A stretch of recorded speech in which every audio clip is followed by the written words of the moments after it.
Oh.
Okay. Well, good afternoon, everyone. We'll spend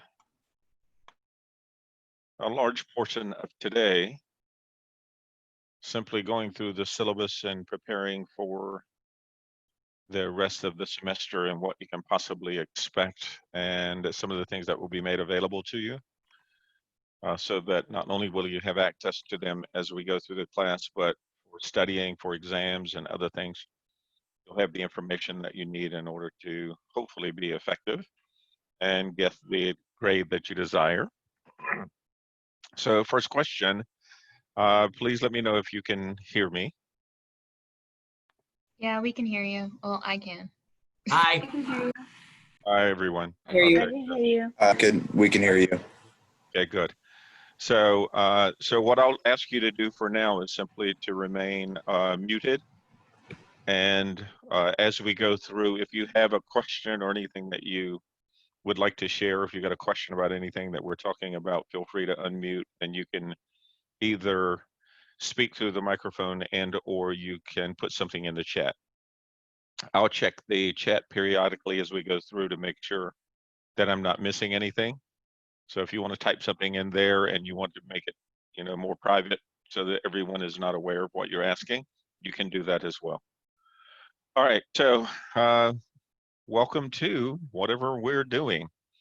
So this is, what is this? This is Psych 200, I believe. And as a result, we are going to have a pretty good journey, I think, a pretty good journey going through some of the introductory concepts of psychology. And I'll try to give you as many applications and experiences that relate to the information so that when you have questions, even on the exam or anything else, then ideally you'll have a practical application that you can apply to that.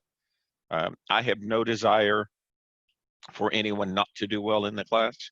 So I will give you every opportunity to do well, and I'll try to share with you as much as possible to ensure that that happens. Now, with that, of course, you're all at the community college level, which means you are now, well, not now, but you're all adults. So that's the way I will treat the class. So you have responsibilities, I have responsibilities. I will try to adhere to my responsibilities by being on time every day and being available. And if there are any instances when I won't be available, I will probably create either a YouTube video or I will record the lecture so that either way, every Monday and Wednesday, you will have some information that will help assist you again in getting through the class. So what I want to do at the beginning is a couple of things. I did put on the canvas something about me. For those that haven't read it yet, I will share with you.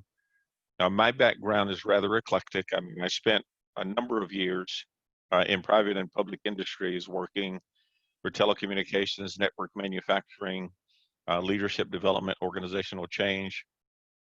And so I have 2 undergraduate degrees, one in computer science and one in business management and administration. I have a graduate degree in organizational behavior and development, and my PhD is in industrial organizational psychology. So we can pretty much discuss, debate, whatever you feel comfortable with, anything throughout the class. Again, anything that will help you with the concepts, the theories, or the principles, I think we'll be able to talk about. The other thing with Canvas now, and I will share with you so that you will see what it is I'm discussing. They're on Zoom for those who are maybe new to the campus. And as soon as I log in on the other side, I will share it so that you can see it.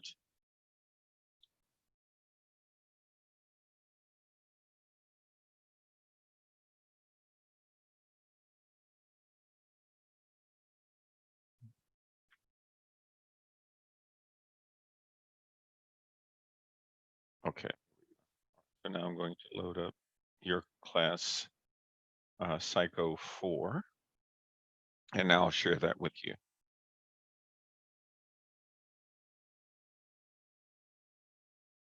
Okay, so you should be seeing, hey, Alex. So welcome back, man. All right. So we'll see you can see on the screen, I've got the Zoom, and the Zoom, or I've got the class, the Canvas up. And on the Canvas, you can look at the Zoom meetings. And so the Zoom meetings will be there. As well, what I've also done is all of the classes will be recorded. So since they're being recorded, you will have the ability to go out and, of course, listen to the tapes later on if you would like. So for anyone who needs additional information, the sessions will be recorded, so you will have that available. Now, under this heading with Zoom, there's also cloud recordings. So you should be able to go to these recordings and find each day's session here. So again, you'll have access to everything that we talk about in the class, and you'll also be able to listen to them if you choose to do so later on. Now, I'll go through the syllabus. I'm going to bring the syllabus up. So in files for all of you, I have all of the PowerPoints that we're going to cover. I don't anticipate us going beyond chapters 1 through 15 or chapter 15. And so all of those chapters are available to you on Canvas. So for those of you who would like to print out the PowerPoint slides as notes pages, you can print those out, and then you can take notes as we go through the class. A couple of you asked a question earlier through email, was the book required? That's up to you. I will offer this. We will cover as much as we can in the book, but it's sort of like reading a book and watching a movie. The movie is always going to be a short version of the book. So there are going to be things in the book that we may not cover in class. However, that doesn't mean that you won't still be held responsible for some of those things on an exam. So for those of you who are looking to get the most out of the class, I would recommend getting the book. You can get it on Amazon. You can get it on Abe Books, ABE Books, or half.com, which is eBay's book sites. And for many people, and it's something that I've done as well, is I've simply rented the book. If you aren't a psychology major and you're simply using this class as an elective or a general studies class, then you have the opportunity to just rent the book, and you can keep it for the entire semester. but the price is probably 40 to 50% less than what you would have to spend if you bought the book. So again, all of the chapters are here. And so these are the ones that we will be going through them and in order. Also on the file section, for those that haven't looked at it, you have the syllabus. So I'm going to go ahead and open the syllabus and we'll walk through it so that you'll be fully aware of everything that you're going to be responsible for and how the structure of the class is set up for the rest of the duration of the, actually, I'll just do it here, for the duration of the semester. All right, so as I indicated, I'm Dr. Dennis Humphrey, so I would appreciate your reference. You can either call me Dr. Humphrey or you can call me Professor Humphrey. It's up to you. Either of those is fine with me. As you can also see, my email is there. So dhumphrey@nvcc.edu. And I will make every attempt, if I don't answer it within a few hours, I will make every attempt to answer your emails within 24 hours. However, if it's during the weekend, then I don't necessarily check all of my emails on the weekends. So that's just the nature of things. I do check it periodically, but if I don't get to you on Saturday or Sunday, I will definitely get to you by that following Monday. Now, the office phone, since we are virtual and I'm teaching from home, I won't be in the office. However, you can leave a message on this number shown, 703-323-3342. You can leave a message there. I will check that message and I will respond to you through email, not through phone, because I would be calling you from my home number. So I won't call you from the office phone, but I will listen to the messages and get back to you through email. Now, all of the classes or all of the Zoom schedules have been published. So they're in the syllabus and you'll see those later, but all of the schedules are published. And so all of the access for any of those sessions you have available now by either looking into the syllabus or downloading the syllabus. It's up to you. Now, the class is from 12:45 to 2:05. I started a little early today because Zoom doesn't work on the quarter hours. It works on the half hour, the full hour. So even though you will see the Zoom schedule at 12:30, we won't start until 12:45. I will log in about 12:40, so if someone has questions they would like to ask before we begin the class, we can take care of those and get those out of the way. So the semester dates, of course, go through December 14th, and that's around the period when we will have the final exam. And I'll talk about the exams in a minute. The textbook is Psychology in Action. Now there's a 12th edition and there's a 13th edition. It's either 12 and 13 or 11 and 12. But in either case, whichever of those you get, they will still satisfy the requirements of the class. Because even with the newer edition, it only adds a little bit more information, but it won't be anything that's so discrete that it would be different than anything that we will talk about across the semester. But again, it's Psychology in Action by Catherine Huffman and Dowdell. So you can get that book and study on your own. And again, the beauty of this is you can read ahead because you will have an idea. Well, you will know specifically where we have left off on each day. And then at the end of the day, if you want to read ahead for what we'll be talking about on Wednesday, then you can do that. I don't make the textbooks a requirement. I make them a strong recommendation.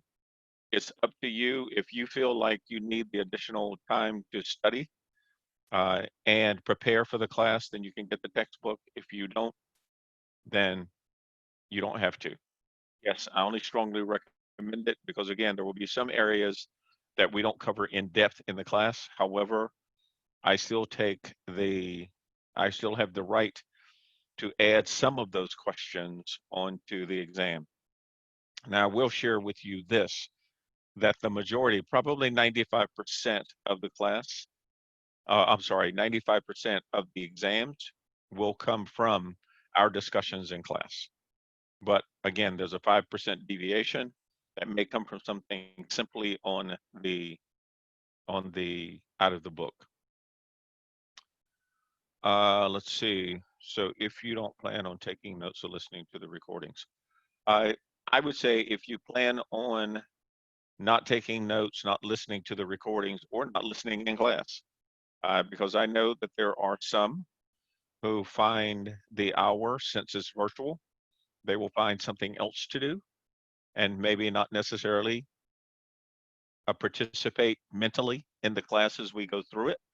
But I will offer this because I use a lot of graphics and I use a lot of examples. Those will have greater value if you're listening during the class. If you don't, then they may not have the same carryover message. So again, you're adults. I don't grade on a curve. So whatever you get is what you get. I don't do makeup exams and I don't do makeup assignments. So everything that is structured for the class is structured to fit with and align with what we will talk about in class, what will be on the recordings, and the information that we cover through application, even some of the videos. So if you are confident enough that you don't have to do that, then that's a choice you make. All right, so the structure of the class is this. You will have 3 exams. There will be 3 exams, not counting the final exam. There will be 3 exams, and those will count as 40%. Yes, Mark, I give you as many chances as I can to succeed and exceed. So you really can get the score that you want. It's not difficult. It's just a matter of paying attention. So 40%, those 3 exams will count as 40% of your total grade. The final exam is going to be comprehensive. So we will have probably chapters 1 through 12, maybe even 13, that will be covered by those 3 exams, the first 3 exams. The last exam, the final exam, will cover chapters 13, 14, 15, or 14 and 15, plus it will be cumulative. So there will be questions from the previous exams on the last one. So it will be cumulative and comprehensive. The exams will be on Canvas.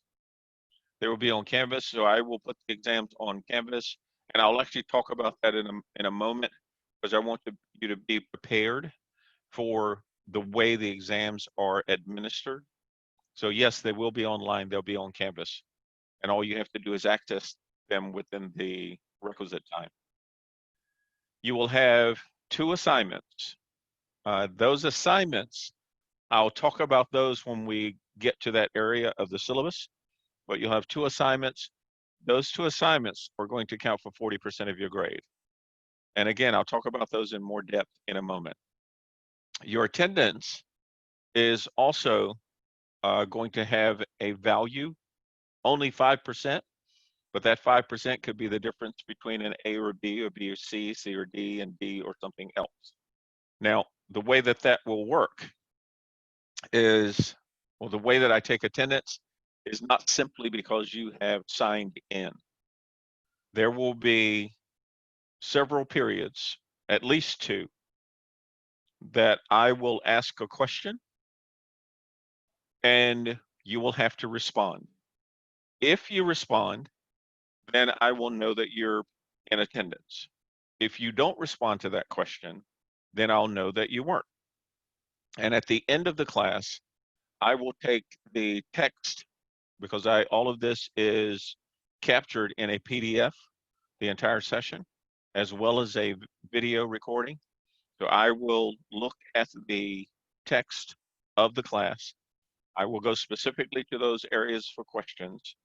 And if I see that you have answered, then I will put you as having attended, actually both questions. If you haven't, then of course that attendance won't be listed. And at the end of the semester, since we have 24, actually we have 33 sessions, I believe. And of those 33 sessions, then I will take a percentage for your attendance, and then that will become the part of the 5% that you get. Okay, any questions about that?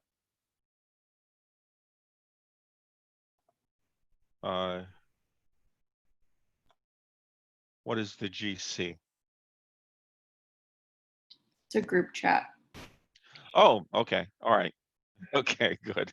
All right. All right. So yeah, I recommend group chats, and that's a great idea. Let me see, that's Danny. A great idea, because for those of you, again, the class is not complex, but if some of you are just coming out of high school or some of you are returning to school, we're going to be talking about a lot of principles and theories. And it is easier to share that information. I make this recommendation to anyone. If you can teach someone the principles and theories of the class, then you've got them. And if you have difficulty teaching someone, whomever that is, if you have difficulty teaching them, then maybe some additional studies would be helpful. Well, of course, through a group chat, it makes that more interesting so that you have people that you can interact with who have ideally a like need to satisfy the class. So you guys can manage that. And of course, if you'd like for me to do that, I'm happy to do so.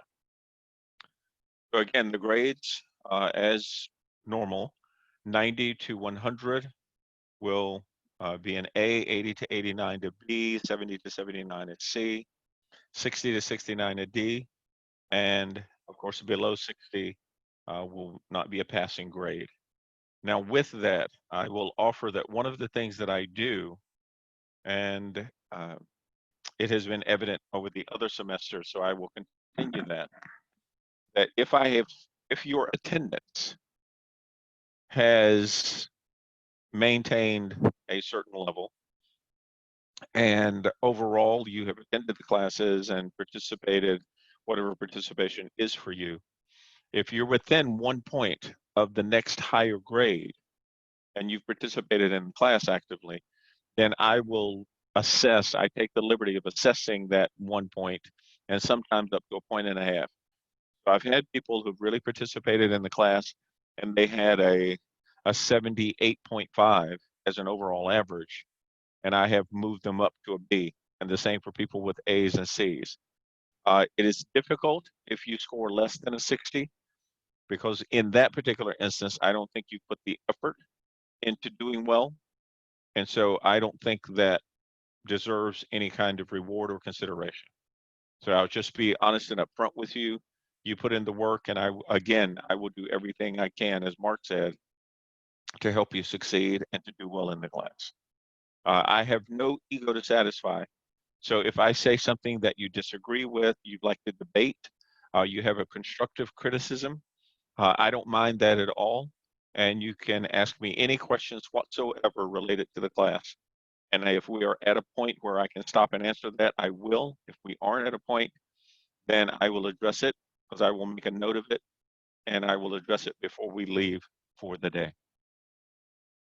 Now, as I indicated, there are no makeup exams. So please, I will structure this so that you will always know at least a week in advance what the class or when the exam is going to be. Now, I haven't structured it like I normally do, which is to say that, well, actually, an easy way for you to remember this is that on average, we will cover 4 chapters before we take an exam.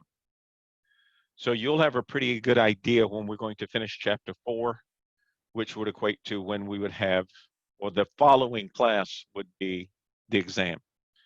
And then, of course, we'll have chapters 5 through 8. We'll have the second exam, 9 through 12, or 9 through 13. We'll have the third exam, and then, of course, we'll have the final. So you can pretty much gauge where we're going to be and when you could possibly anticipate the exam. Now, because the lecture is available through recording, we're going to cover as much as we can in class, and the PDF, I forget what it's called, the I can't remember, but anyhow, the record of the class will also be available. So I don't tend to do study notes. The study notes are in the class, the study notes in the recording, and the things for you to study are also available in the book and on the PowerPoints that you have access to. So that's how you can prepare for the exam. Again, if you're within 1 to 1.5 points and you have been available for the classes as much as anyone could be, then I keep the liberty of applying a 1 to 1.5 points to your grade at the end of the semester to move you to the next grade or not. Okay. Now, the way that the class is structured, I'm sorry, before I go any further, any questions on the grading? No. Okay. Nah. All right. Okay. So thank you. So the assignments, there are 2. Now, those 2 assignments, and you'll have plenty of time to do these, because as you can see, you'll choose a childhood story. Now, what I will do is create a sign-in sheet or you can send it through email, but no more than 3 students can write about the same children's story. Now, I don't care what the story is, the children's story, as long as it's a children's story. And it doesn't have to be an English story. It can be a story taught in Africa or Asia or Europe or Australia. It doesn't matter to me. And I will go through what I'm looking for on those. But the concept is to use the principles or theories that we talk about in chapters 1 through 8. And then now you're being an adult, looking at or reading back through that childhood story and analyzing it using these psychological principles. So I'm going to give you an example, which means you won't get to use this one as a story. But the idea is that if I can take the principles and theories and looking at them as an adult and analyze that effectively in a paper, then that's what I'm looking. That helps me to understand that you do understand the topic or the principles throughout the class. What I don't want you to do, and so let's be very clear on this, what I don't want you to do is to analyze principles that we have not discussed in class. So anyone can go out on the internet or Wikipedia or whatever you want to do. Anybody can go out and pull up different theories about stuff that we have absolutely no concept of as a class is concerned. So the concepts that you use must be those or taken from those that we've discussed in class. So an example would be Red Riding Hood. So if you know the story, if you don't know the story, I will be very brief with it. Red Riding Hood was a story of a young girl who was living with her mom, planning to visit her grandmother who lived in the forest. And in order for Red Riding Hood to get to the forest or get to her grandmother's house, she had to go through the forest. Well, the forest was inhabited with a wolf. And the wolf, by the story's outline, the wolf would eat people. And of course, the mother was concerned about Red taking a picnic basket over to her grandmother's house alone because of the fear of the wolf. So Red Riding Hood decides, I'll be okay. And she heads to her grandmother's house. Well, she gets to the grandmother's house and the wolf has gotten there before her and has dressed as the grandmother. And through differing question and answering events, Red ends up getting eaten by the wolf because she doesn't recognize the wolf who has dressed as her grandmother. Well, a woodsman, an axeman, comes in and breaks into the house and kills the wolf, chops the wolf open, and of course, Red Riding Hood and the grandmother jump out, still alive. Okay, so now looking at that as an adult, it would be simple to say that, well, number one, wolves don't have 6-foot throats. So to swallow an adult or even a child whole is almost impossible. Well, if not impossible, highly improbable. And for them to have been eaten and still to be completely intact when the woodsman cuts the wolf open is an anomaly worth discussing. And additionally, since red is probably the most prolific color in the color spectrum, if red was afraid or concerned about the wolf, why wear a color that would draw the most attention? So those simple concepts, or those now looking at that same story as an adult, would cause me to pause a little bit or question the validity of the story. But that's the idea. So you're really going to use maybe 3 paragraphs. The pages, as you can see, are 2 to 3 pages in length, minimally 2 pages.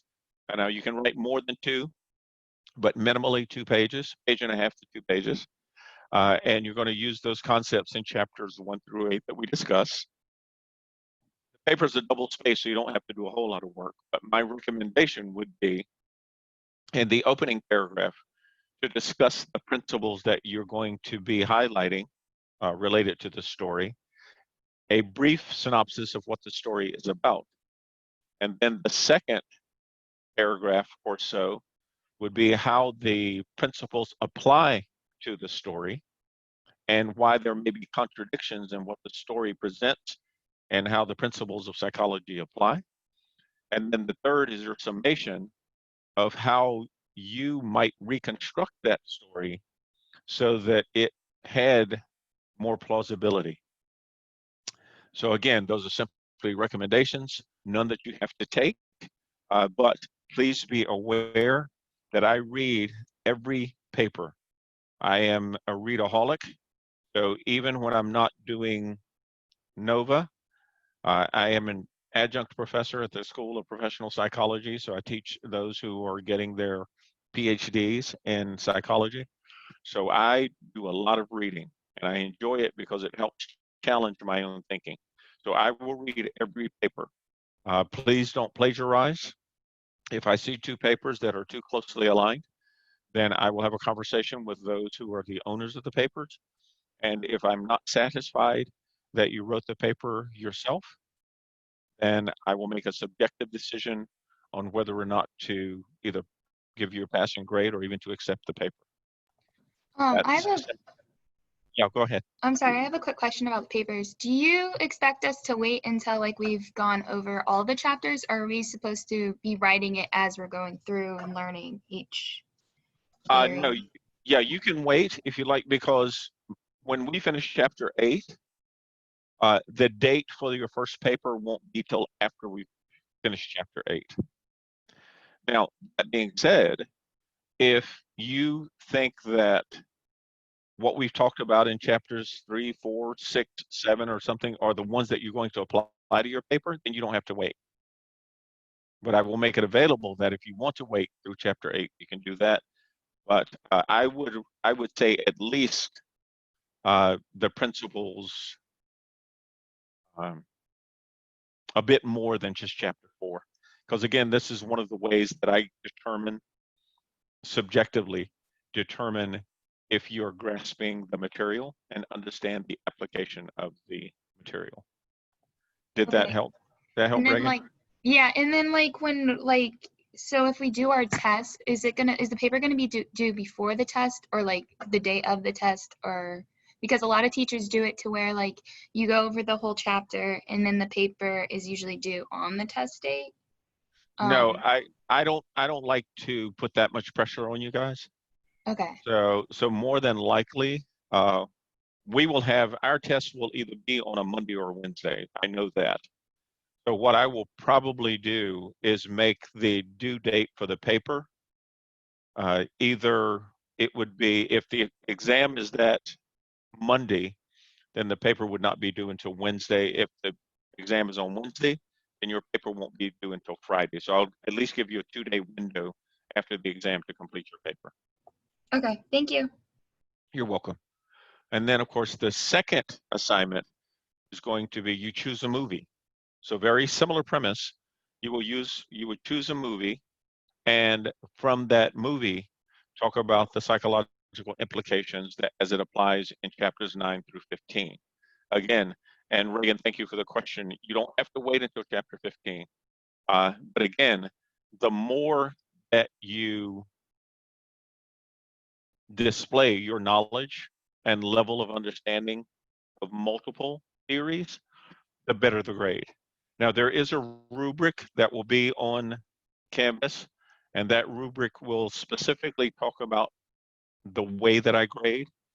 For instance, if you write a paper and you cover 3 or 4 different principal theories and cover those with efficiency, then the grade would be a range from 95 to 100. If you only cover a couple and they aren't structured well, but they are good, then it would be 90 to 94. And then if you only talk of one theory, but you cover it really well, 85 to 89. If the theory is not covered well, but there's some instance or at least some evidence that you have an idea of what you're talking about, then 80 to 84, and then it goes down from there. If I don't think you put the effort into the paper, and you get what you get. But that's the nature of it. Okay. Dr. Humphrey, Yes. are we allowed to choose any movie for this, or is there like a particular time period, like nothing 2000s or nothing too earlier than 1960s? No, you can choose whatever you would like. You can go prior 60s if you want and do, I don't know. I don't know what would be pre-60s. Like the Great Gatsby or something like that. It doesn't matter to me as long as you have the ability to do an analysis of that movie and apply it to the principles that we discuss. Uh, I don't, I'm not prescriptive there because some people do like old movies, some like the, stuff like the Joker now, and some people like mid 80s movies, maybe some that you watched with your parents. So I'm not prescriptive there. However, just as with the childhood story, no more than 3 students can write about the same movie topic. All right, So awesome. I Thank you. have that first come, first served. Yep. I have a question also. Yeah, please. In the assignment section on Canvas, the only assignments that are there are exam 1, exam 2, and exam 3. Where can I view the assignment that you're talking about? Actually, I thought they were on Canvas already, but if they aren't, let me see. I can actually look at it now because I may not have published them yet, so that might be why you haven't seen them, Okay. Kayla. But I'm going to look very quickly. Yeah, they're up there. I just haven't published them. What I will do is I will publish, matter of fact, I'll go ahead and do it now. I'll publish assignment 1 so you can read about it and prepare for it. I won't publish assignment 2 till after assignment 1 has been completed. Okay, Because thank you so much. I don't want people to work ahead and then, start just guessing at the principles. But yeah, so you should be able to see it now. I Thank you. have a question also. Okay, so let's go Alex and then Alexis. Can I use the story that I tried to submit last time and just tweak it, or going to start from scratch? Well, Alex, I mean, here's the crazy answer. But how would I know that you didn't start from scratch? You wouldn't. That's right. So if you submit the story, I have to assume that you wrote it. But I wanted to make sure that it wasn't like logged from last semester, so it won't reject it. I used it last semester. Well, no, one of the things that you'll find this time, Alex, because last semester there were 4 assignments, but now since there are only 2, there are going to be more chapters covered over the same period for the assignment. So you Okay. may want to wait and see how much more you want to add to the story. Okay. Yeah, but that's a choice you can make. Yeah. I appreciate it so much. You're welcome. I'm glad you're back, man. All right. Okay, so Alexis? On the rubric, are you going to have what you want us to write for each paragraph? No. I'm sorry. I won't have what you're to write for. I will have suggestions on what you might want to include in those. But I mean, it's not an English class, so I don't want to prescribe for you how you write. Those are whatever I put in the rubric are simply suggestions. Some of you have probably great skills in writing, and if you would rather tailor it to follow your way of writing, and I will leave that up to you. Okay, thank you. Yeah. Now, and it doesn't matter to me. You can use MLA or you can use APA. So if you've already been in class and you've taken an English class and they've taught you MLA, you can write it using MLA or you can write it with APA. I do like having citations in the papers, but again, it's not required. It just adds to my subjective belief that you understand the material more. So that's all that's there. Okay, so that's the papers. And as I said, here are the Zoom schedules. So they're also on Canvas, but you can download the syllabus and it has all of the dates for our Zoom meetings. Now, I'm not sure, but I think October 12th is a non-instructional day. And I will make you aware of that way before we get to that date. But if October 12th is not one of our instructional days, I will let you know and make sure that you don't try to sign in. And matter of fact, I may delete that date from the Zoom so that you will know that we won't have class that day, but I'll let you know. I had a question about the paper. Yes, please. Okay, so do we get points off for turning it in early? Because I had an instructor do that to me before. No. If the paper is of value, right? If you turn it in early, actually it makes it better for me because I don't have to read 30 papers in one sitting. But now again, turning it in early should have no penalty other than, again, if you turn it in early and the paper doesn't seem to be written well, it's not like you get another chance, right? So it's up to you. I have another question. Yeah. I'm sorry to be a burden, but I reloaded the assignments section and it's still not there. Okay. So, you know what? I'm sorry. You know what? I have 3 computers open, and the one that I used to turn the story on was not your class.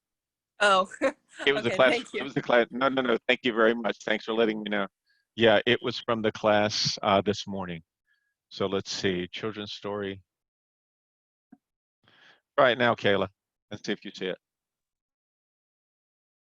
It's there now. Thank you. Okay, no, thank you. Otherwise, I would have thought I'd done it and it would have still been turned off. So thank you. Okay. All right. So now I only put these as tentative class dates because usually I start chapter 1 on the very first day, but I wanted to make sure that we go through the syllabus, expectations, all of that today. And then I'm going to show you a short video before we finish so that it hopefully will also prepare you cognitively and behaviorally to do well in the class. We will get through the material and I will not rush through any. If we get through 15 chapters, we get through 15 chapters. If we only get through 14, then we only get through 14. I won't rush the information because again, I won't do anything that's going to be a barrier to your doing well. But as it stands right now, These are the dates. Again, if this changes for October 12th, I'll make you aware of that. And then, of course, we won't have class on Thanksgiving. And I think because our class is the 5th, Labor Day was not a, oh no, Labor Day is the 7th of September, so we won't have class that day either. So no class on Labor Day, probably the 12th, possibly the 12th of October. And then, of course, the 25th of November for Thanksgiving, we won't have class. But I'll update you as we go to make sure. The assignment. Oh, I'm sorry. But the assignment, it says no due date. Yeah, because I haven't. I want to make sure that we get through the 8 chapters, and some days we may spend more time on a chapter than I planned. And so rather than us getting through the chapter, we may have to push it to the next meeting. So I want to make sure that at least we have a better idea, or at least I have a better idea of when I might complete chapter 8 before assigning that date. But if you are someone, and when I say you, I'm talking to the entire class, if you're someone who appreciates having a more realistic schedule and knowing when that might be, I am happy to go back in and create what I believe would be the coverage areas before getting there, and give you a probable for the assignment. If that'll help, I'm happy to do that. Personally, that would help me just so I have an idea of when I should be working and whatnot. Okay. But if no. not, I understand. No, I only need one person. If it helps one person, then that it can't hurt the rest of the class, right? So, Okay. so I will make a note to do that, and I will update the syllabus this afternoon or this evening. I'll update it so that it will be there, and we will have those tentative dates because I know that now we will start chapter 1 possibly today, but I know we won't finish it until Wednesday. So I can go ahead and structure the rest of the semester. So Okay, thank you. Not a problem at all. All right, now the school policies, I'm not going to read those to you guys, but there is something that I do want to address, and that's Canvas. I know that, well, I shouldn't say I know. I have been made aware that some folks like to have their own conversations in Canvas, and I'm not completely averse to that. However, if I see that the conversations are taking away from the class or they're distracting, then I will do this first. I will ask you to discontinue that during the class. The second time, I will eject you from the class. And if it happens the third time for the same person, then I will drop you from the class. So again, I just want to be upfront with you. A lot of folks are paying money for these classes, and they should get the benefit of all of the information that's going to help them do well. If it becomes where I can't recognize who is doing, then I will make it a requirement that you have to use your video for the class so that I can start to learn who is either talking, doing whatever. And the other piece of that is for those who might call in on a cell phone, if you're calling in on a cell phone and you don't have your name shown, then your first chat message should be iPhone or Droid or whatever you're using with your name, because that's the only way that I will be able to associate that you were in attendance. So if you're going to call from a cell phone or something like that, then I need to know your name so that I can give you credit for having been in the class. One of the things I will cover, and that is this area here about disabilities and accommodation policy. If you are someone who has test anxiety, or you have a situation that requires you, or at least it is preferable that you have more time to take an exam or even to write the paper, then you can reach out to Nova's Disability Support Services website, and you can get a memorandum of accommodation. Now, I will need to have the memorandum of accommodation before any due dates. That means the exam or the assignments. But if I have the memorandum of accommodation, you can have them to disclose whether you need additional time on an exam or whether you need additional time on an assignment. Now, I don't think the assignment is going to be a problem because we only have 2. But for the exams, if you, again, have test anxiety or you have difficulty taking tests, get an MOA. They will send me a copy of it, or you can send me a copy. And if I have that, there will be 2 exams administered on the same date.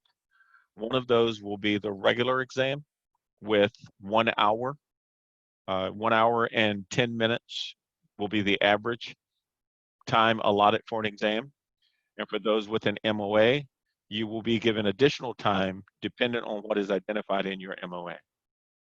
So get those to me as soon as possible if you're considering that. One more question, Dr. Humphrey. Yeah, Alex. Is the exam going to be multiple choice or fill in the blank, or how does that work? They will. The first 3 will definitely all be multiple choice. If anything, if I add an extra credit question, then that would be a short essay or short answer. But the regular exams, the regular first 3 exams will all be multiple choice. Yeah, And I'm just asking because it's hard for me to type fast, so that's why I'm asking. oh no, that's okay. You know, Alex, you and I have history, so you don't have to worry about that.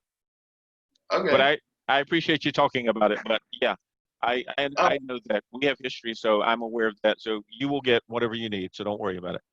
Thank you so much. Welcome. And since we're talking about the exams, the structure of the exams will be this. There will be, on average, probably 50 questions per exam. But again, I'll give you an hour and 10 minutes. So there will be enough time to manage those. If you have an MOA, then you could get more time. But I don't put all of the questions on the screen at once. There will be one question that you will answer at a time. Now, you will be able to go back if you'd like. You can go back to the questions, but you won't see the entire display all at once. And the other thing that will happen is you will be able to see, and once you finish the exam, you should be able to see which questions you got right or wrong. Now, what I will also do is after every exam on the next class, at the beginning of the class, we will go through the exams and all of the questions and give you the correct answers so that you can use those to prepare for the cumulative exam at the end of the semester. So that's the way we'll work that.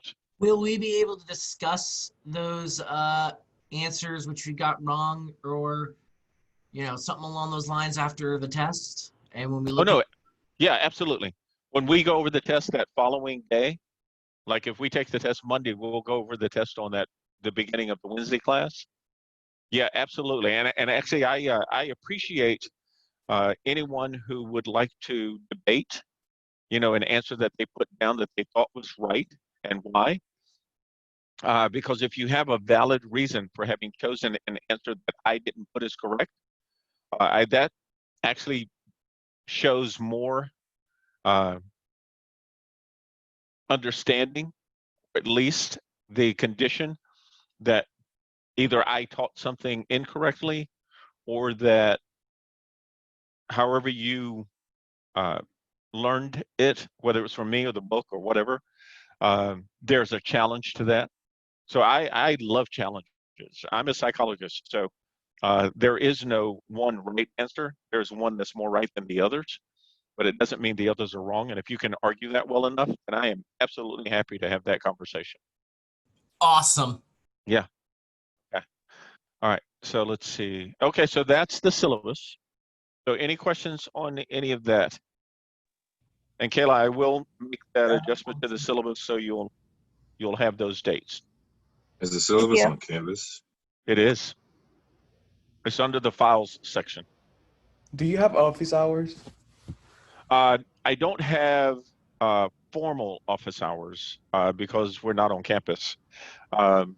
However, I am not averse to having a Zoom meeting with you if you'd like to do that. So we can schedule either a phone call, but ideally it would be a Zoom meeting.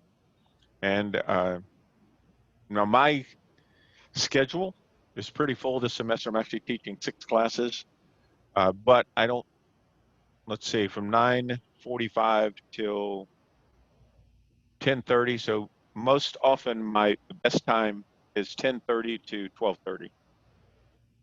After that, I have 2 or 3 classes, so it would be late in the evening before I'd be available. But 10:30 to 12:30 seems to be an open window. So if you'd like to have a meeting, we can do that. We can set that up. Just send me an email and we can structure something. All right, thank you. Yep, I will always respond to email, but if you need to have a one-on-one, we can do that through a Zoom meeting. Yes, the exams would be administered through Canvas. I will actually set them up on Canvas, and then you will simply log in and take the exam. Okay. Will all the Zoom meetings be starting at 12:30? No, they'll, no. They will actually start at 12:45. Now you can log in at 12:30 because I will always try to be early to the class so that if there are questions that need to be answered about maybe some material we covered the week before, or if you have additional questions that we can answer before starting the session. So the availability of coming into the Zoom session is at 12:30, but the class will not formally start until 12:45.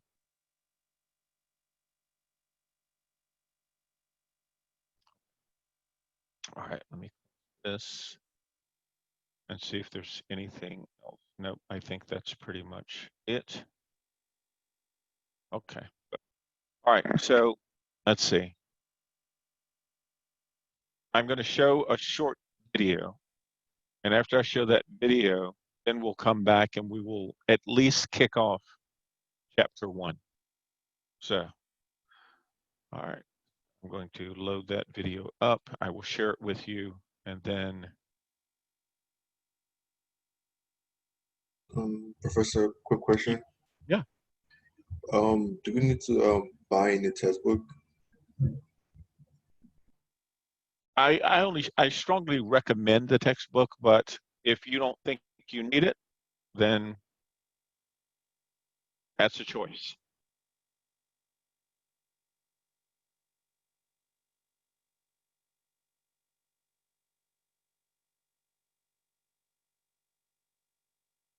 Like I said, I'm a readaholic, so I buy every textbook and I read all of them from front to back. And then I read books that have nothing to do with the class, but it's just something that I like to do.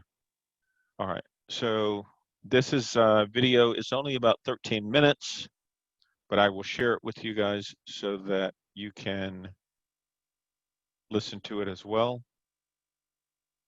And then, let's see, yeah, this, okay. And then we'll start chapter 1. Oh, here we go.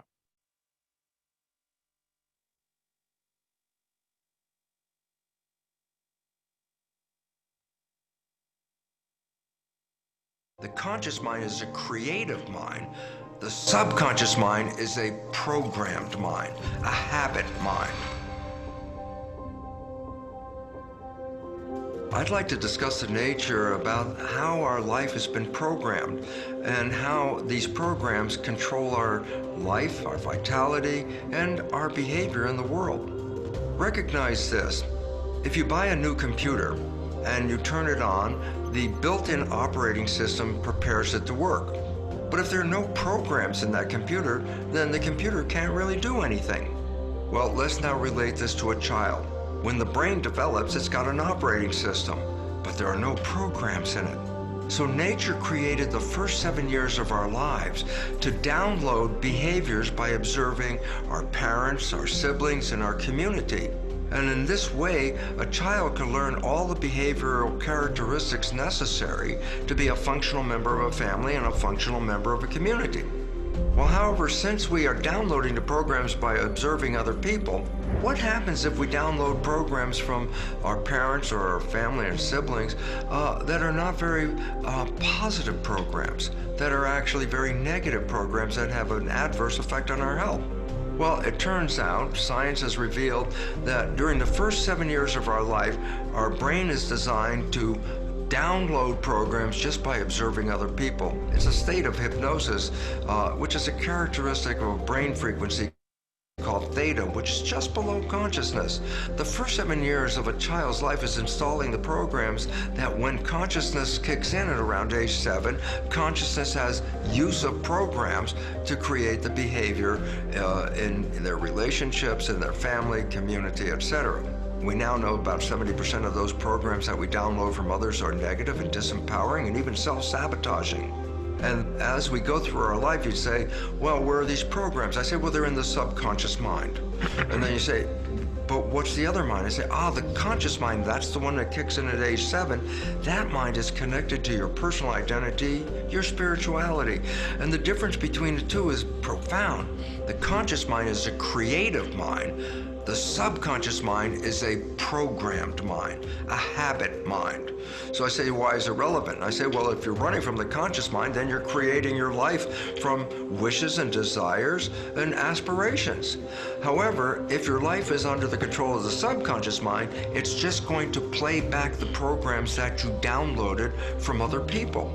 Well, since other people didn't plan your wishes and your desires, the download you get may not even allow you to get into the life that you really wish for. So here comes the important issue. Are we running our lives with a conscious mind, or are we running our lives with the subconscious programs? Well, it turns out science has revealed that only 5% of the day are we operating our nervous system using the conscious mind's creative wishes and desires. 95% of the day, our life is coming straight out of the programs in our subconscious. The reason why this is happening is that when conscious mind is controlling our biology, it's sort of like a driver holding the wheel, taking us into the direction we want to go, our wishes and desires. However, when we are thinking, conscious mind has to let go of the wheel and go inside the brain. Why? Thought is an inside job. It's not outside. So what happens when consciousness is thinking? It's not driving the vehicle. I said, well, then what happens to the vehicle, our body, when consciousness is thinking? I go, subconscious is autopilot. So the moment we start thinking, biology is taken over by the programs that we acquired in the subconscious. Now here comes the problem. 95% of the day we're operating from these programs, and the vast majority of them are disempowering and self-sabotaging downloads. So we're not leading a life that takes us towards wishes and desires. We're leading a life that manifests the issues that we downloaded from other people, mostly negative. And therefore, we struggle through life. And I said, well, why is there a struggle? I said, because you're not operating from wishes and desires any longer. You're operating from the habits you got from other people. So this becomes a very profound issue, because it says then the life that we're leading has already been controlled by the downloaded programs. This is not a new idea. For 400 years, the Jesuits have told their followers, give me a child until age 7 and I will show you the man. What they were saying was actually telling people, if you give me an opportunity to download programs in the first 7 years, that will determine the child's rest of its life. Why? Because 95% of a person's life is coming from those programs. So the issue now is facing is, what should we do with these programs? And the first issue is, What are the programs? Why? Because they were being downloaded in the last trimester of pregnancy and all the way through the first 7 years of life. So basically, you weren't there when you were in the womb. And if I asked you what program did you get when you were 0, 1, or 2 years of age, you'll go, I have no idea, because consciousness wasn't even engaged at that point. So the first thing you need to know is what controls your life. 95% from the programs. Yeah, but what are the programs? And here comes a simple insight. 95% of your life is coming from the program, so your life is a printout of the programs downloaded in your subconscious mind. And so significance is easy. Look at your life. The things you love and desire and wish for that come into your life, they come in because the subconscious has programs to acknowledge that. But here's the more important part. Where you struggle in your life, where you want to have a certain outcome, but you work hard for it, you put a lot of effort into it, you're sweating over it to make something happen. Why are you struggling so hard to create those wishes and desires? And the answer is very simple. The programs that you were downloaded with do not support those ends. So as a result, your behavior is sabotaging you. And then, this is the link and the catch for all of it is, when you are playing subconscious programs, why are you playing them? Because conscious mind is inside thinking. And as a result, conscious mind is not observing the behavior that's coming out from the program. And since most of those programs are self-sabotaging and disempowering, you yourself don't even see that you're engaged in the process because subconscious is playing that and conscious mind's not observing it. And why this then becomes important is it's necessary for you to understand these programs because we can change those programs. And when we change the programs in the subconscious, we rewrite the character of our lives. While the conscious mind is a creative mind, it can learn in any number of ways. Reading a self-help book, watching this particular video, going to a lecture. You can easily download new knowledge into the conscious mind. The significance is the conscious mind is creative and it can be very smart. But the issue is downloading new knowledge into the conscious mind does not change the program in the subconscious. It's a different mind and learns in a completely different way. The subconscious mind is the habit mind. And by definition, we don't want to change habits very easily, especially, for example, consider when did you learn how to walk? Before you were 2. I don't care what age you are at, almost all of us never have to relearn how to walk. And I say, well, thank you, subconscious mind, because you downloaded the habit of walking and it tries to resist any change to that. But when you get a negative belief, it also tries to resist change. So the issue is this: how can I put programs into the subconscious mind, new ones to replace the ones that are sabotaging me? And the answer is this: there are only 3 ways that you can rewrite subconscious mind. The first way is through hypnosis. This is the process that you downloaded programs in the first 7 years. So every night when you go to bed, just when your conscious mind falls asleep, your subconscious mind is in operation. So if you put earphones on as you go to bed and hear a program, it's not going into the conscious mind, but it's going straight into the subconscious mind and can reprogram it. How do you get new programs after age 7? Repetition, practice. Anything you needed to learn, you had to repeat it and repeat it to create a habit. So if you want to change a habit that's not supporting you, you have to engage a habit that does support you. If you're not a happy person, you can say every day, no matter how unhappy you are, you say to yourself repetitively, I am happy, I am happy. Over the day, you keep saying that. Guess what? Repetition, habituation will change the program, and one day you'll wake up and guess what? Your subconscious mind's already got a I am happy program. And lastly, the most effective way to change subconscious programming is through energy psychology. These are mechanisms that enhance super learning, and therefore you can download new behaviors in matters of minutes. To understand super learning energy psychology and how it works, on my website, brucelipton.com, under resources, I have over 25 different energy psychology modalities. We'll get to the advertising later. All right, so, but that's the idea. And so I like to share that because, again, many of you may be just getting back into school. Maybe you just graduated high school. Maybe some of you are dual students, and some of you maybe have taken a break from school and now are coming back. But there's difficulty in how we assess and how we approach life.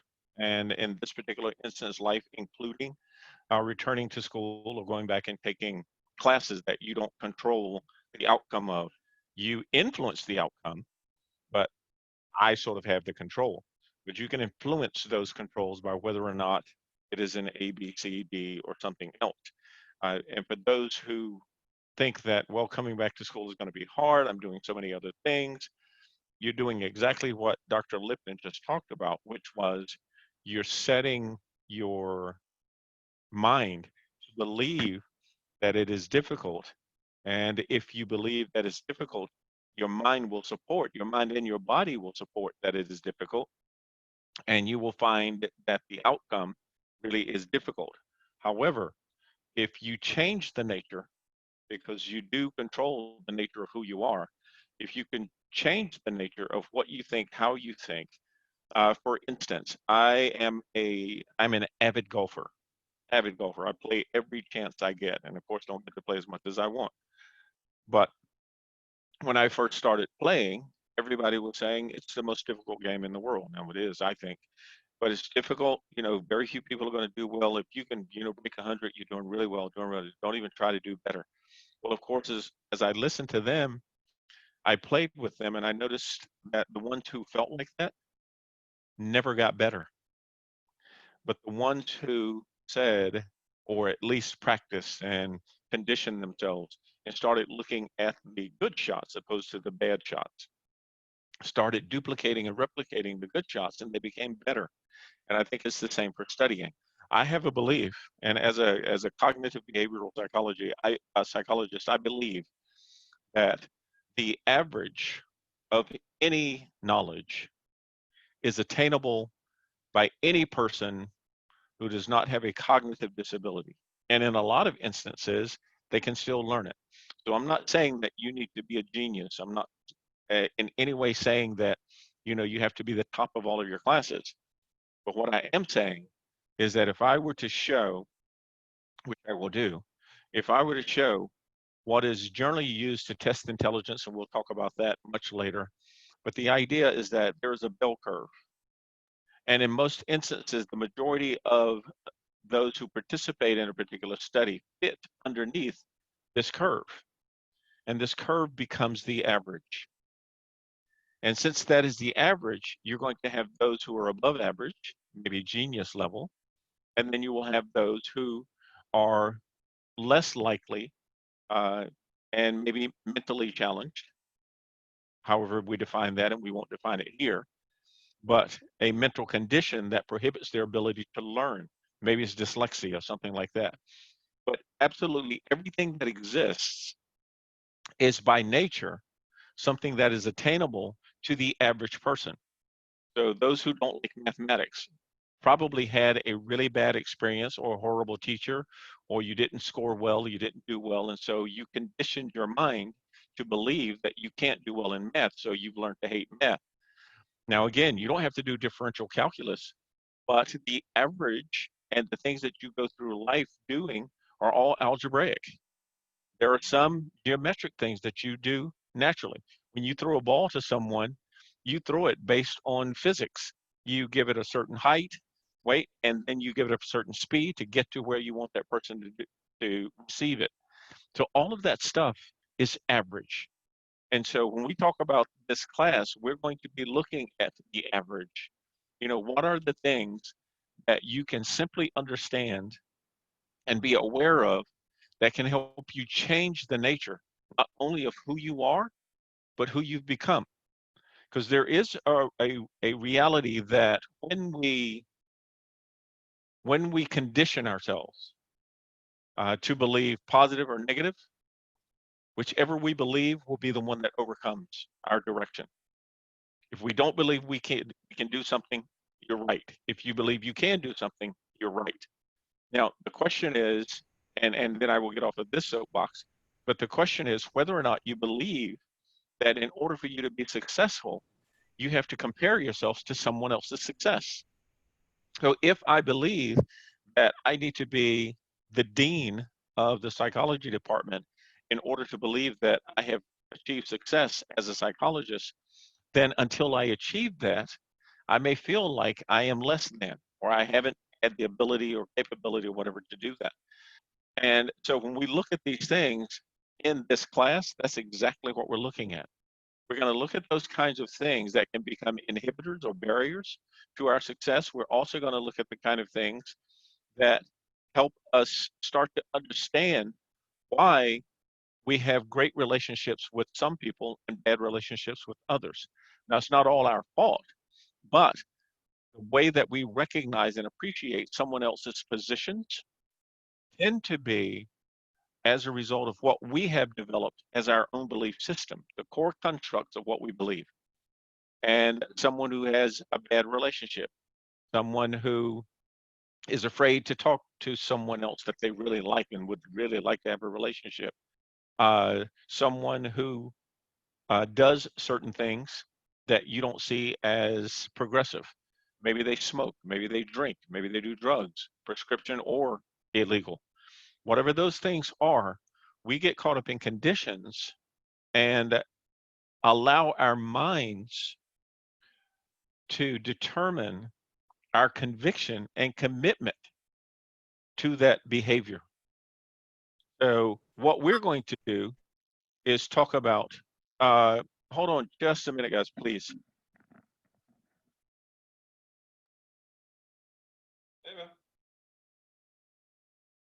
Hey, I'm going to call you right back. I've got about 15 minutes left with the class. Is that okay? I said I've got 15 minutes left in the class, 15, 20 minutes left in the class. I'll call you right back after that. Yeah. Oh, yeah, it's okay. I'm only talking to you.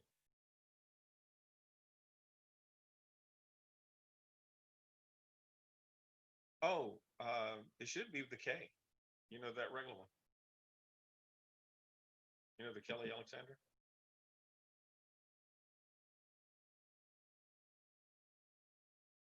Yeah, yeah, okay. Um, okay, then I'll text. Well, I'll text it to you. Yep. Okay, I love you too.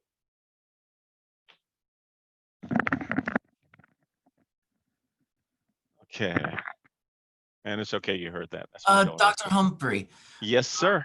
I wish to state that the mindset changing in regards to being sad a lot, and when that happens, you can make yourself happy by saying, I will be happy, I will make myself happy. And if you repeat it enough, it actually does happen. Oh, I don't disagree with you at all. A matter of fact, I completely agree with you. And it's the nature of how we do that, because some people will say, I'm happy, but they don't believe that they really are. They're simply saying it as an adjunct and not to really create happiness. But if you believe it, it really does condition the brain to restructure the way that it associates our biology with our thoughts. And so, no, I absolutely agree with you. And some of the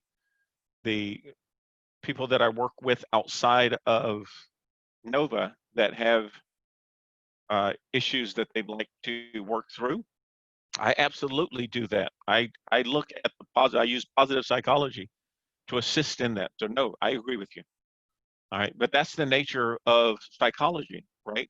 There is no one answer that fits everybody, but there's an No, there are can tons fit of different anyone. answers that fit everyone in different ways. That's correct. That's correct. Right. And if I didn't believe that, I would have stayed with computer science as opposed to going into psychology. But that's the nature of it. So yeah, Mark, I agree with you. Okay. So what we will look at throughout the class is just that. We're going to look at how do we decide what types of behaviors are those that are outside of the norm? How do we reconstruct those behaviors? How do we change people's thoughts and the way that they think about things? And how do we get conditioned throughout our lives to have negative thoughts or positive thoughts? You've seen some people who seem like they approach life every day like it's the last day on earth, and they just enjoy life. And then you'll have others who are hugely pessimistic, and they believe in whatever that is that says, oh, Murphy's Law, that if it can go wrong, it will, right? But we are all from the same cloth. I mean, if you look at the nature of even what Dr. Lipton said, when you are in the womb, we start, and I'm going to hold this up so you guys can see it. So for those on video, you'll be able to see this. But this pen, if you think about it, the head of that pen is probably 1,000 times larger than an egg that is released by a female during conception. You can take notes if you want, that's up to you. But if you think of that, something that's 1,000 times smaller than the head of a pen can ultimately end up being the beginning of someone who is 7 feet tall or is 600 pounds, right? So the nature, that biological nature of who we are begins at this instance, and then we condition it through exposure to environments and culture that change the nature of how we think and what we think about. So we have to explore that, and as we explore it, we start to see how people behave differently, why they behave differently, why some people think one thing and others think another, why some people can disagree with someone else and still be okay, while others may disagree and want to fight. But that's the nature of the things that we'll talk about. So in this chapter, I mean, even if we look at the two people on the screen, I mean, Michael Jordan, when he was in the 10th grade, tried out for his JV basketball team and got cut because the coach says that he was not good enough. So Michael Jordan could have done what a lot of people do when they are, chastised or diminished. They accept it and say, well, maybe that's it. Maybe I'm not a good basketball player. Maybe I do need to, get a different job. Maybe I need to do something different. But he took it as a challenge. And now, if you listen to most experts, he's the greatest that has ever played the game. So how do you go from being dejected to being the greatest of all time? Now, I'm not going to debate those who like LeBron or Kobe or anybody else. It's not that. It's simply that he took this one cognitive issue, which was being dejected, and translated it into something that became superior to most people who participate in the same sport. President Barack Obama was not a prolific student. He was not that good in high school, but ultimately became the editor of the Law Review, which is reserved for the #1 person out of law school.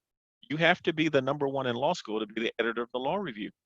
And so how do you go from being an average student to being #1 out of one of the most prestigious law schools in the world, right? So that's the idea. So how do we figure out this? So when people are dejected, how do we help them get out of that? When people are too euphoric, how do we get them out of that? And that's what the kind of things that we'll be talking about. As we look at psychology, it's just this, it increases your chances for personal, academic, and professional success.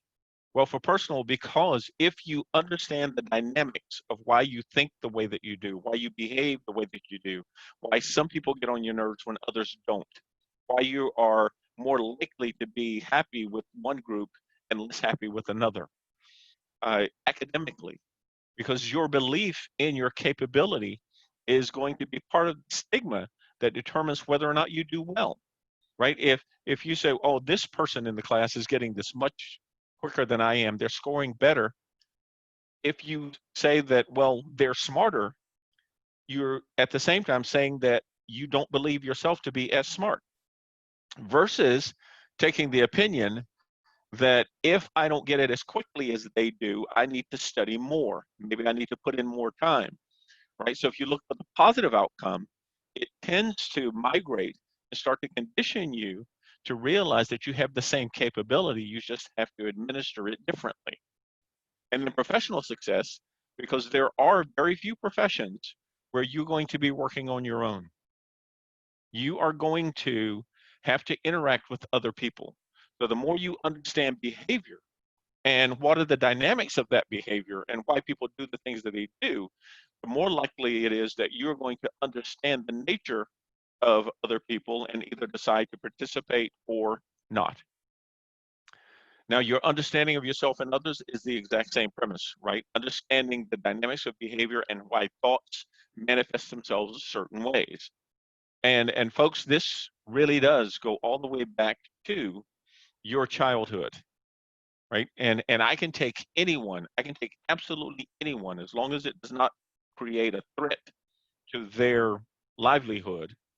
I can take almost anyone who has an issue that they have not been able to successfully deal with.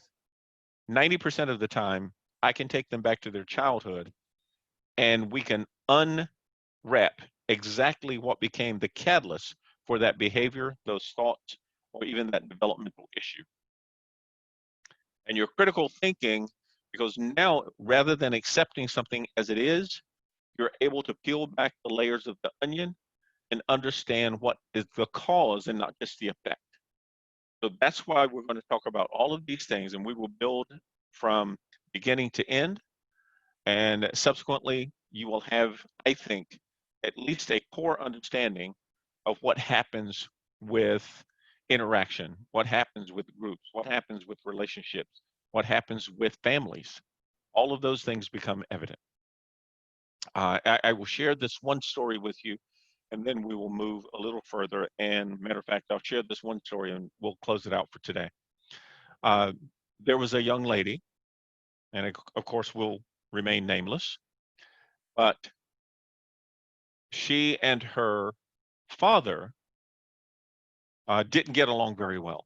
He was very prescriptive, very authoritarian. She chose not to accept his authoritarianism. So she was more independent, and subsequently they bumped heads a lot, not physically, but figuratively. And so we were having the conversation, and she asked me, she said, but here's the problem. I seem to always end up or choose boyfriends who are just like my dad. I mean, they're not abusive, but they're challenging. They try to tell me what to do, try to make decisions for me. She says, it's just like my dad. So if I'm having this much problems with my dad, why do I choose boyfriends who are like him? And here was my response. And guys, I'm not a guru, but my response based on the information she shared to me was this. We define ourselves by our interactions. We define ourselves by the way that we position our existence with those around us. So she became an independent woman.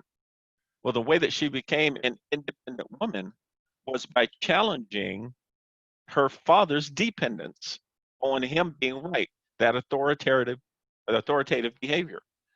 So now that she was able to stand up to the consummate man, her father, she's defined that she is now an independent person who doesn't have to rely on someone else. But think about it. The reason that she is independent is because of the challenge. So to validate her independence, she needs to be challenged. So she looked for guys who will challenge her, who, fortunately or unfortunately, are just like her dad, who challenged her. So I asked this last question, and here's where we'll end. I asked, well, what if a guy really treats you really nice? He's open to this conversation between making decisions together, and her immediate response was, oh, I consider them weak. I don't even deal with them. Well, that's the nature of what we're going to be talking about, guys. Who we are, what we are, and why we are. And all of that is underscored by some area of psychology, which we will discuss over the semester. All right, so that's my last statement. So before we leave today, are there any questions about anything either that we've covered, or if you have questions about other things, let's cover those now. And that's how we will end the day. I have a question about your statement. I don't know if you hear me. what is it? Would you say that maybe that what is it with her choosing like spouses or whatever that were like her father? Wouldn't what is it? My thought process was, did she choose those people based on like it was a sense of she was used to that, like it was comfortable, even though she hated her father, you know, but she's used to that. So No, well, that I won't say used to it. yeah. What I would say is that she conditioned herself for validation. And as Dr. Lipton said, once we get ourselves to the point where it's a habit, then it becomes a part of our subconscious. We do it without thinking about it. So for her, that validation now became so habitual, it was subconscious. So in order to validate herself, she looked for a challenge. Whether it now related to her father or not, didn't matter anymore because she was conditioned toward that kind of interaction. Nature versus nurture. In this particular instance, it was almost all nurture. Okay. All right. Yeah. Yeah. So I just had a question about that. Yeah. yeah, but no, anytime you have a question, and I will try to use practical examples so that you'll have, you know, an ability to discern whether or not it worked or doesn't, or if you have a situation you'd like for us to evaluate to see if it fits, I'm fine with that. But again, and the reference to nature versus nurture we'll talk about, but nurture, if you think about it, when we are born as babies, our parents nurture us, which effectively means they are conditioning us for the feelings, emotions, thoughts, and behaviors that they have, and they project those onto us. So her interaction with her father created the condition which required her to look for validation. And so as a result of that interaction, that social interaction, she developed that nature, right? So, but we'll talk about that in much more depth later. Okay. All right. All right. Any Thank other? you. You're welcome. Any other questions? I had a question about the exams. Sure. So would you recommend to solely focus on the PowerPoint for studying or the textbook? Well, Or as both? I said previously, 90 to 95%. I think I said 95, but I would be. It would be safe to say that at least 95% of the exam is going to come from what we talk about on the PowerPoints. Now, part of that, because as you've already paid attention, and hopefully you paid attention to, I am not structured solely on the PowerPoints. Just like in this slide we were just talking about, I've added other thoughts about psychology to it. And those things I could reach back and pull into the exam. But 95% of them should theoretically be focused around what we talk about with regard to the PowerPoint. I hope that was an answer. Yes, sir. Yeah. Okay. Yeah, I tend to talk for a living, so sometimes I can give you a long answer to a short question. All right. Okay, others? Hi, sorry, I came a little bit late on accident. Did you take any sort of attendance today that I may have missed? I didn't do anything. What I said I would do, and this will go starting Wednesday, is periodically I will ask questions during the lecture, and those who answer those questions will vicariously be people who are participating in the class. I didn't do that today, so if you have signed in, when I look at the transcript and I see that you have been here, that will serve as attendance for today. Okay, cool. Thank you so much. Okay. Okay. The recording is automatically started from the time we begin the class. Excuse me. And so it will automatically be uploaded to the cloud. So probably within 10 to 15 minutes after the class, you can go to the cloud recordings on Canvas under the Zoom feature, and you can recording. Professor, I was, are we allowed to like email you some of our work earlier before the submission dates and get feedback on it? I will do this. I will give you feedback this way. I will offer that maybe you could expand more on the principle, psychological principle, or I'm not sure how what you talked about in the story fits here. So I will give you questions that you can assess and then respond to. Okay, that works. Yeah, yeah, okay. Can we type our answers to the questions, or do you have to be in order? Oh, no. I want you to type them. So because who's this? This is Alexander. No, I want you to type them because that way I can see the record of who answered. So I want them typed. Yeah. I'd rather look at the transcript than have to listen to the audio to see who answered. Dr. Humphrey, what if you can't type that fast? Like I can't No, type in the chat fast. you don't. Well, when I ask the question, you know, you'll have time because they aren't going to be questions like, you know, you have to say, oh yeah, I understood this.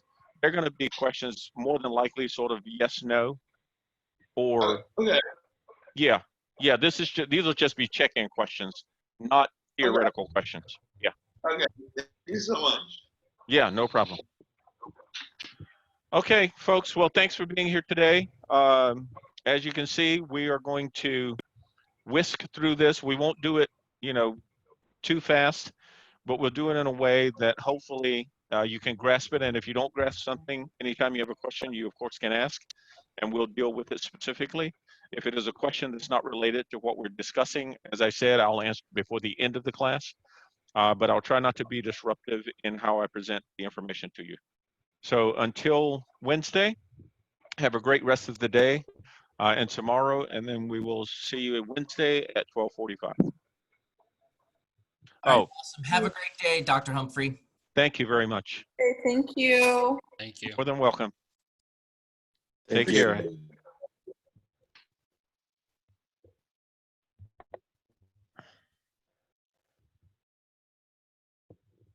Hey, Professor, one last question. Yeah, absolutely. This kind of refers back to the example you used of the girl who was in the relationship with her father and whatnot. Not Yes. with her father, but Yes. in resemblance to people. So I think what your argument was something along the lines of she never inherently liked that type of behavior. However, her brain had subconsciously wired itself to process in a way where it developed almost a reliance on such behavior in terms of like validation things. Like, yes. Where does that come from? Is that like in terms of self-worth? Like does the like arguing and bickering and controlling rationalize her belief to think that said person cares more or less about her? I don't think it's the latter. I think it's the former. So I think that right when we gain confidence in ourselves, that confidence we like to put a shield around. We like to protect it. But that confidence is as a result of certain constructs. Her construct was, did she have the ability to stand up to people who theoretically were dominant to her, right? Because we look at our parents until we get the same height. We look at our parents as authoritative or domineering figures. And so for her, it was now her ability to stand up to those who, again, theoretically and even socially are dominant. If we look at the nature of our democracy, men are seen as stronger than women. And so for her, even that relationship, even though she appreciates the relationship, she wants to know that she is not considered or seen as the weaker part of the relationship. So I think that conditioning from her father wanting dominance and her not wanting to relinquish that created her independence. But every now and then we need to substantiate what we believe. And I think that's her way of doing it. So not necessarily like a validation check, but kind of like a checkpoint in terms of like self-progress. Yeah, and that was her validation. So when I say validation, it was that she still has that level of independence and confidence in who she is. I see. That makes sense. Yeah. Okay. Thank you. I'll see you on Wednesday. Okay. All right. Have a good day. You too. Hi, I have Kiana. 2 quick questions. Please go right ahead. All right, the first one was, are you like solidly firmly closed for your like receiving any other students or? Well, Alex was actually in a previous class with me, and he had to leave the class, so that's why I have history with him and I know him, and can respond to him a certain way. Uh, but no, I mean, I have conversations with students. I try not to cross any lines, but if there are Oh yeah, I see what you mean. situations that you would like to discuss, again, that Uh-huh. I'm not a licensed therapist, so I don't do therapy. However, uh, if it relates to theories and things we're talking about in the class that can apply, then I'm not averse to having that conversation. Yeah. Yeah. All right. I understand that. But what's it called? I meant solely more like in actually enrolling in your class. You aren't? No, I was talking for someone else that was trying to but couldn't. I was asking if you're like closed. Oh, I don't know. I would actually have to look at the registration uh, site, the window, because it will say whether the class is still open or closed. If now, if because this is the first class and he or she wasn't here, they would have to send a note to the associate dean to ask if he would allow them to join the class now. Okay. Yeah, but All the right. dean, yeah, but the dean is Dr. Gozai, Gossai. Gossai. Yeah, Himshan, Hemchand is his first name, but Dr. Himshan Gozai, if he would have to, since the first class is finished, he could either approve someone participating in the class after the start day or not. Okay. All right. Yeah. Do you mind spelling that first name again, please? Yeah, sure. Hemchand.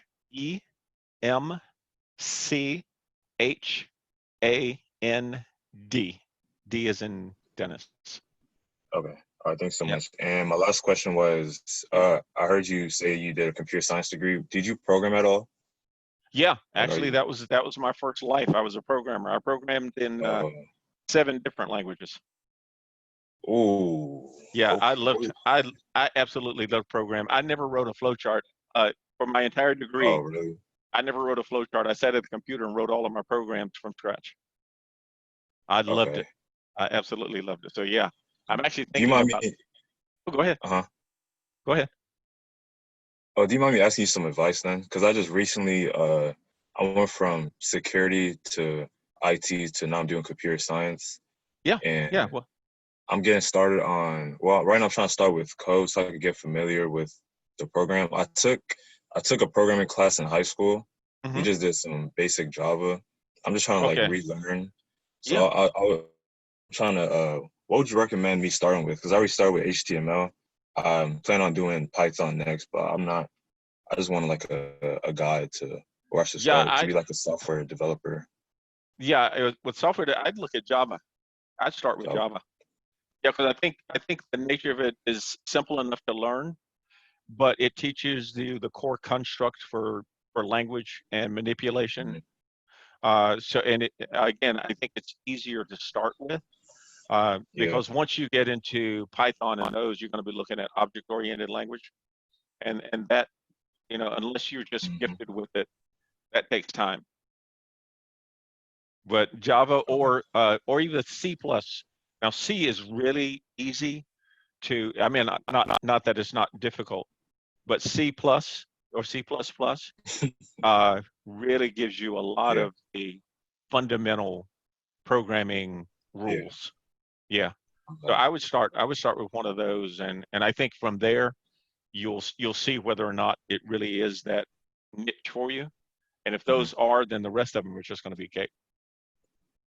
Okay, so you don't think I should concentrate more on the HTML? Like, shouldn't concentrate as much on the HTML, CSS? Well, HTML, if you're going to do a lot of web design, then HTML, absolutely, because the majority of your embedded languages are going to be HTML, and even those, when you use the more advanced languages to write the code, it's translated underneath to HTML. So yeah, if you want to do web design, that kind of stuff, I would definitely go HTML. But if you want to do more data manipulation and hardware, stuff, then I would go toward the C+ in Java. Java can actually work with Okay, both, thanks so much. because Java can actually lead you Uh-huh. into web design, but Java can also teach you the Yeah. fundamentals for, other stuff. But C+, is definitely going to be more toward manipulation, data manipulation, and hardware stuff. Okay, that sounds Yeah. good. Yeah. And I have one last question. Sure. Because of like I just recently switched, but some of my credits like transferred for the computer science degree, so I'm not completely backed up. But I'm trying to basically transfer into my 4-year as fast as possible. So I kind of Okay. took a overload for this year. I was want to ask if you have any recommendations of basically handling the overload and like